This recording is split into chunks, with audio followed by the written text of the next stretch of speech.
Dan setiap ajaran Islam itu tidak mesti mengumpul di negeri Islam, Pak. Sebagian mungkin ya, sebagian yang lain itu terserak di mana-mana. Saya baru dari Taiwan.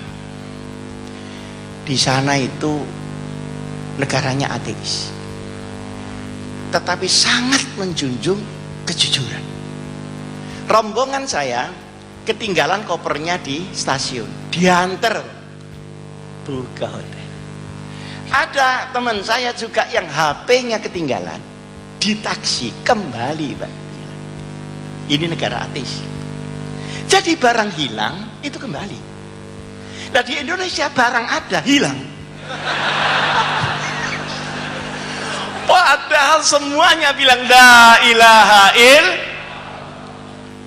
Jadi nanti rapot kita itu seperti rapot di universitas begitu, Pak. La ilaha illallah dapat 9, sholat dapat 6, mungkin puasa dapat 3, kejujuran ndok dan sebagainya. Jadi itu rinci begitu. Nah, setiap item berada dimanapun dia akan menumbuhkan kerahmatan di tempat itu, sekalipun tempat itu bukan daerah umat Muhammad Rasulullah. Kita kalau ke Eropa itu tepat waktu. Mungkin bapak-bapak ini sudah pernah keliling dunia. Alhamdulillah saya keliling dunia sudah kemput, Bu. Seluruh negara sudah saya kunjungi kecuali yang belum. Kecuali kan boleh bilang begitu. Kalau di Eropa ketemu nanti di kantor jam 7, jam 7 kurang 5 menit pintu belum terbuka, jam 7 pagi pas baru dibuka. Loh, tepat waktu itu kan Islam. Berada di negeri yang tidak Islam. Nah kita tepat waktu itu hanya satu, berbuka puasa. Kalau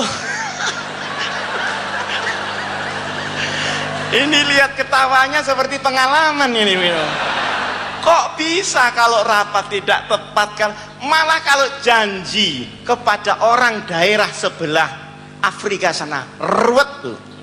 Kalau sudah dia bilang insya Allah itu banyak tidaknya. Kalau bilang bukro besok itu berarti tidak. Tuh kok bisa begitu? Maka al-hikmatu dhalatul mu'min iltaqataha ayyama wajada. Jadi nilai Islam per item itu kadang penuh ada di negeri Islam, kadang di sini cuma separuh, yang sana kececer-kececer. Mungkin di sana kejujuran ada, la ilaha illallah tidak ada. Di sana kejujuran ada, orang semua makan babi. Tapi pada titik kejujuran akan mendapatkan rahmat, pada titik maksiat dia akan mendapatkan kerusakan di dalam umat itu. Di sini letak keadilan Allah. Nah ini Pak, yang paling sulit di antara umat Islam adalah menfaktakan ajaran yang dia dengar sendiri dan dia fahami sendiri. Di Pakistan itu ada satu tempat dipakai bergantian antara Syiah dan Sunni untuk khol. Setiap Sunni di situ dibom oleh yang Syiah, Syiah di situ dibom oleh orang Sunni. Terus bom ini ajaran siapa? Nah, kadang-kadang kita salah paham. Yang dimaksud udkhulu fis-silmi kafah ini banyak disederhanakan. Seakan-akan yang namanya kafah itu kalau negerinya disetempel Islam. Enggak. Kafah itu ketika orang Islam menjalankan ajaran Islam secara kafah. Contoh, di Indonesia ini ada undang-undang zakat. Iya apa enggak? Zakat. Kan itu sangat Islami. Tapi apakah dengan begitu orang lalu kaya-kaya semua? Enggak, Bu. Tergantung proses ekonomi. Begitu ada undang-undang zakat diumumkan, diundangkan, saya mengumpulkan orang untuk seminar zakat di Jakarta. Ternyata yang datang itu mustahik semua. ndak ada muzakinya. Jadi yang datang itu semua penerima zakat, tidak ada pemberi zakat. Akhirnya tukar menukar proposal sama melaratnya. Saya bercanda ini untuk apa? Untuk supaya kita bisa jelas melihatnya betapa Islam itu rahmatan lil alamin, dan betapa Islam akan menjadi ummah yang paling unggul ketika dia dilakukan, bukan dislogankan. Sehingga sekarang kita pergi ke Korea,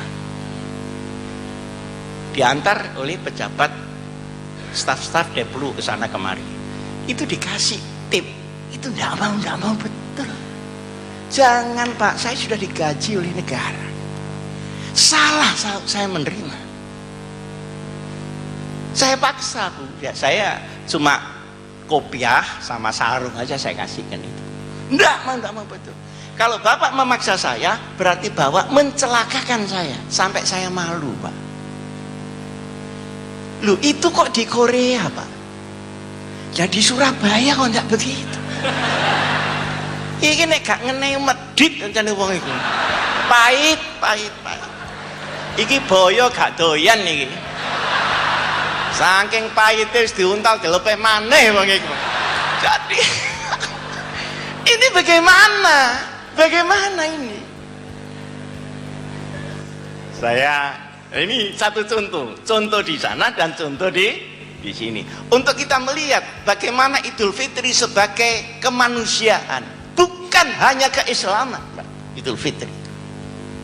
Nah, saya di Jakarta, di belakang kantor saya itu ada Jalan Surabaya, jual lampu-lampu antik itu yang tarik-tarik itu. Nah, kalau antik harganya mahal Bu, 2,5 juta. Nah, kalau yang baru, cetakan baru itu cuma 650. Saya minta yang kuno Pak.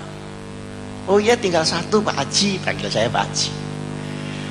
Setelah saya lihat, loh ini kan baru ini, tidak kuno ini. Loh Pak, ini baru Pak, bukan kuno Pak. Jawabnya dia bagaimana? Bapak ini pembeli kok rewel, sampean biarkan sendiri, lama-lama kuno sendiri.